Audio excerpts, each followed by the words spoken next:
अस्सलामुअलैकुम। आज हम पढ़ेंगे कैरेक्टरिस्टिक्स ऑफ ट्रांसवर्स वेव।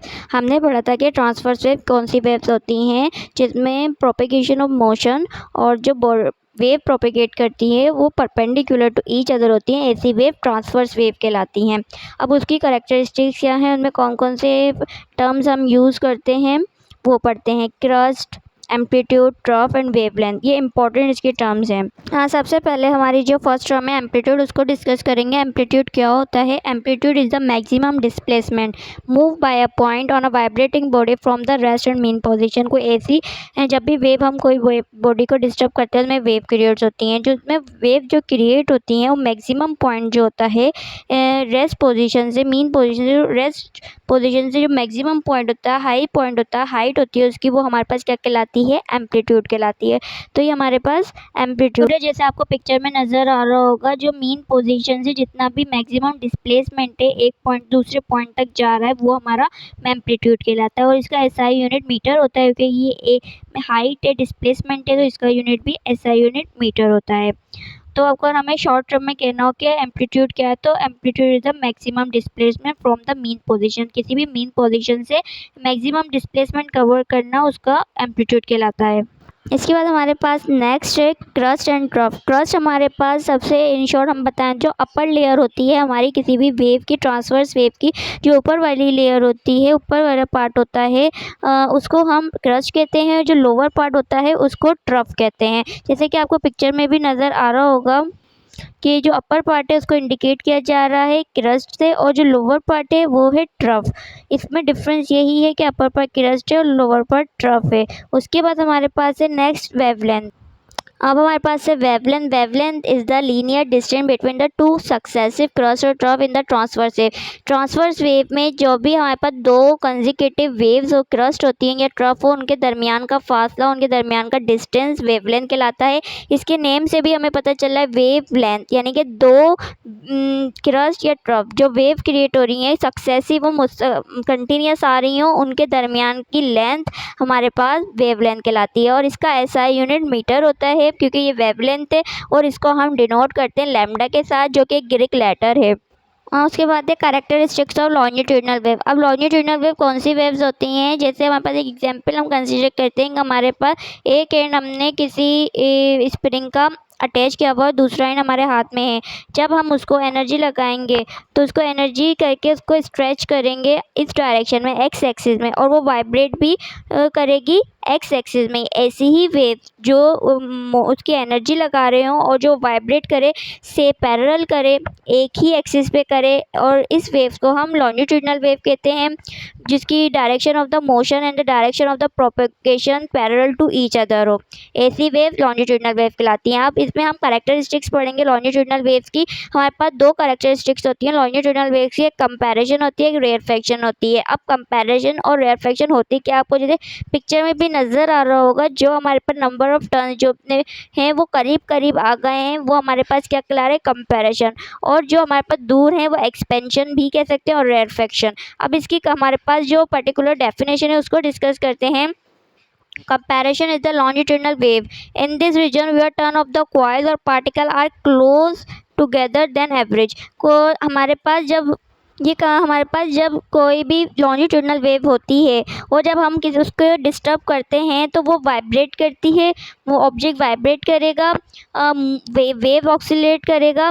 तो जब हमारे पास जैसे कि हमारे पास कंसीडर करते हैं हमारे पास एक स्प्रिंग है, हमने स्प्रिंग को डिस्टर्ब किया, उसमें वाइब्रेशन हुई, सही है। अब जो उसके नंबर ऑफ टर्न्स हैं, जो उसकी कॉइल्स हैं, वो क्या होंगी? जब हम उसको डिस्टर्ब करेंगे वो इस पोजीशन में जाएंगी और वो कंप्रेस हो जाएंगी, वो बिल्कुल क्लोज आ जाएंगी, तो वो उसकी कंपैरिजन कहलाएगी। जब हमारे पास नंबर ऑफ टर्न्स कॉइल्स के या पार्टिकल्स हो किसी अदर ऑब्जेक्ट, हम एग्जांपल लें, बहुत ज़्यादा करीब करीब आ जाते हैं तो वो कंप्रेस हो जाती है। इस कंडीशन को हम कंप्रेशन कहते हैं, इस कैरेक्टरिस्टिक को कंपैरिजन कहते हैं। देन उसके ही अगेंस्ट जो हमारी वो रेयरफेक्शन है या एक्सपेंशन भी उसको कह सकते हैं, यानी कि हमारी जो नंबर ऑफ टर्न्स हैं वो बहुत दूर दूर हो जाए, यानी कि खुल जाए। हमारा स्प्रिंग अगर हम कंसीडर कर रहे हैं तो वो उसके नंबर ऑफ टर्न बहुत फर्दर अपार्ट हो जाएं, ऐसी कैरेक्टरिस्टिक को हम कहते हैं रेयरफेक्शन। इसकी एग्जांपल आप पिक्चर में भी देख सकते हैं, इसकी कैरेक्टरिस्टिक आप पिक्चर में भी देख सकते हैं। हमारे पास एक स्प्रिंग है, इसके कुछ नंबर ऑफ टर्न्स कंप्रेस हुए हैं और कुछ रेयरफेक्ट हुए हैं। मगर जब हम डिस्टर्ब करते हैं किसी भी कॉइल को, किसी भी हमारे स्प्रिंग को, अब इस पिक्चर में भी आप देख सकते हैं कि ये जो आगे वाली है ये कंप्रेस हुई हुई है और जो इसके बाद वाली है वो रेयरफेक्ट हुई हुई है। ये जो भी हमारे पास नंबर ऑफ टर्न्स बहुत दूर दूर होंगी वो रेयरफेक्शन कहलाएंगी, जो बहुत करीब होंगी कंपैरिजन कहलाएंगी। उसके बाद हमारे पास नेक्स्ट है वेवलेंथ। हमने वेवलेंथ पढ़ी थी ट्रांसवर्स वेव में। अब हम वेवलेंथ को हम लॉन्जिट्यूडनल वेव में भी पढ़ लेते हैं, सिर्फ टर्म्स की डिफरेंस होती है, बाकी वेवलेंथ वो ही होती है जो सेम ट्रांसवर्स वेव में हमने पढ़ी थी। The distance between the two successive comparison and rarefaction in the longitudinal wave. दो और जो कंटिन्यूसली कंपैरिजन हो रहे हो या रेयरफेक्शन आ रहे हो उनके दरमियान का फासला वेवलेंथ कहलाता है। लॉन्जिट्यूडनल वेव में हमारे पास कंपैरिजन और रेयरफेक्शन ही होते हैं, उनके दरमियान का फासला क्या कहलाता है, वेवलेंथ कहलाता है। ऐसे ही हमने ट्रांसवर्स वेव में पढ़ा था, उसमें वेवलेंथ का कॉन्सेप्ट बिल्कुल सिमिलर था, मगर वहाँ रेयरफेक्शन और कंपैरिजन नहीं होती है बल्कि क्रॉस और ट्रफ होते हैं। इसलिए हमने वहाँ कहा था कि सक्सेसिव क्रॉस और ट्रफ, और यहाँ पे सक्सेसिव कंपैरिजन और रेयरफेक्शन, जबकि वेवलेंथ जो है वो सेम है बिल्कुल। दो कंपैरिजन और रेयरफेक्शन के बिटवीन जो स्पेस है, जो डिस्टेंस है, वो हमारे पास क्या कहलाएगा, वेवलेंथ कहलाएगा। दो वेव के दरमियान की लेंथ, ये हमारे पास वेवलेंथ कहलाएगा। इसकी जो हमारा यूनिट है सेम ही है मीटर, और इसको हम लैम्डा से ही डिनोट करते हैं, जो कि ग्रीक लेटर है। इसको पहचानने के लिए लैम्डा यूज़ करते हैं। ये हमारी ट्रांसवर्स वेव की कुछ कैरेक्टरिस्टिक हमने पढ़ी और लॉन्जिट्यूडनल की पढ़ी। अब हम पढ़ते हैं कुछ हमारे पास कैरेक्टरिस्टिक्स हैं जो दोनों वेव्स में पाई जाती हैं, दोनों वेव में मौजूद होती हैं, उनको डिस्कस करते हैं। ये कैरेक्टरिस्टिक्स ऑफ वेव जो फॉलोइंग टर्म्स हैं वो हम यूज़ करते हैं दोनों वेव्स के लिए, जैसे टाइम पीरियड है, फ्रीक्वेंसी है, वेव स्पीड है, वेव फ्रंट है। ये हम ट्रांसवर्स वेव्स में भी यही टर्म्स यूज़ होती हैं, लॉन्जिट्यूडनल में ये कलेक्टिवली हर वेव की कैरेक्टरिस्टिक है। अब हम इंडिविजुअली एक एक को स्टडी करेंगे। अब टाइम पीरियड क्या है, what is time period. The time required to complete an oscillation is called time period. किसी भी वेव को एक ऑसिलेशन कंप्लीट होने में जो टाइम रिक्वायर्ड होता है वो टाइम पीरियड कहलाता है। जैसे हमारे पास यहाँ एक पिक्चर नज़र आ रही होगी आपको, इसमें एक वेव कहाँ पे कितना जो नंबर 1 साइकिल हमारी कंप्लीट हो रही है, जितना उसमें जो टाइम रिक्वायर्ड है वो हम टाइम पीरियड कहते हैं। जो एक वेव मुकम्मल होने में टाइम लग रहा है, तो जो हमारा टाइम पीरियड है उसका एसआई यूनिट सेकंड ही होगा, क्योंकि ये टाइम है और इसको डिनोट करते हैं कैपिटल टी से। जो बाकी हमारे पास टाइम होता है उसको स्मॉल टी से करते हैं और टाइम पीरियड को कैपिटल टी से डिनोट किया जाता है। उसके बाद हमारे पास सेकेंड उसकी कैरेक्टरिस्टिक है फ्रीक्वेंसी। अब फ्रीक्वेंसी क्या होती है, frequency is the number of complete wave produce by a source by unit time. कोई भी हमारे पास number of wave per unit time में क्रिएट होती हैं वो हमारी फ्रीक्वेंसी कहलाती है। अब हमारे पास इसका है F is equal to N T. N हमारे पास नंबर ऑफ वेव है और टी टाइम पीरियड है, जिस टाइम पीरियड में वो बन रही हैं। अगर हम एन 1 कंसीडर करते हैं, हमारे पास एक वेव क्रिएट हो रही है, तो हमारे पास एन की जगह पे 1 आ जाएगा और टाइम एज इट इज़ रहेगा। तो इससे हमारी इन अदर वर्ड्स हमारी एक और डेफिनेशन क्रिएट हो जाती है। जो फ्रीक्वेंसी हमारी होती है वो रेसिप्रोकल होती है टाइम पीरियड के, और जो ऐसा यूनिट होता है फ्रीक्वेंसी का वो हर्ट्ज होता है। अब इसकी एग्जांपल हम ऐसे भी समझते हैं, जैसे आपको पिक्चर नज़र आ रही होगी, एक पे लिखा हुआ है लो फ्रीक्वेंसी हाई। अब ये लो फ्रीक्वेंसी और हाई फ्रीक्वेंसी क्या है, जिस नंबर ऑफ वेव जिसमें कम है, नंबर ऑफ वेव क्या है, जितनी वेव क्रिएट हो रही हैं वो कम है, वो लो फ्रीक्वेंसी, और जिसमें नंबर ऑफ वेव ज़्यादा हैं वो हाई फ्रीक्वेंसी है। अब फ्रीक्वेंसी क्या है, हमारे पास number of wave create per unit time. एक यूनिट टाइम में उतने टाइम में नंबर ऑफ वेव क्रिएट होती हैं, जितनी भी वेव क्रिएट होती हैं वो हमारे पास क्या कहलाती है, फ्रीक्वेंसी कहलाती है। और जिस बॉडी की नंबर ऑफ वेव में कम फ्रीक्वेंसी वेव क्रिएट होंगी वो उसकी लो फ्रीक्वेंसी होगी, और जिसमें नंबर ऑफ फ्रीक्वेंसी ज़्यादा होंगी, नंबर ऑफ वेव ज़्यादा होंगी, तो उसकी हम कहेंगे कि फ्रीक्वेंसी हाई है। इसके बाद हमारे पास वेव स्पीड है। वेव स्पीड क्या होती है, किसी भी वेव की speed, the distance travel by a given point on the wave in a given interval of time. जितनी भी हमारी वेव को डिस्टेंस कवर करती है टाइम इंटरवल में वो उसकी स्पीड कहलाती है। जैसे हमारी जो वेव है एक पॉइंट से दूसरे पॉइंट तक जितनी डिस्टेंस कवर कर रही है और कितने टाइम में कर रही है वो हमारे पास उसकी स्पीड है। The speed of wave is equal to distance travel per time.